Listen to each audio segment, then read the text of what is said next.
জমিগুলি Indian সরকার একটা bill pass করার মাধ্যমে বাজেয়াপ্ত করার পায়তারা করতেছে। এই পর্যায়ে আমাদের মধ্যে বক্তব্য নিয়ে আসছেন ভৈরবের কৃতি সন্তান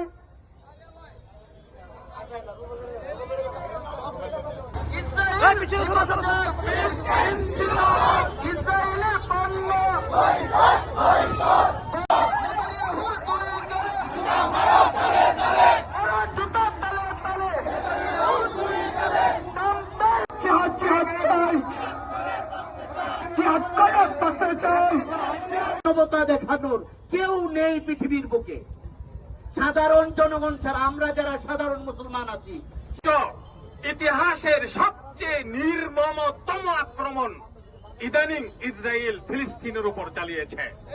ঘোষণা করা হোক, ঠিক কিনা বলুন? আমরা চাই ভৈরবে যতগুলি মুসলমান পুরুষ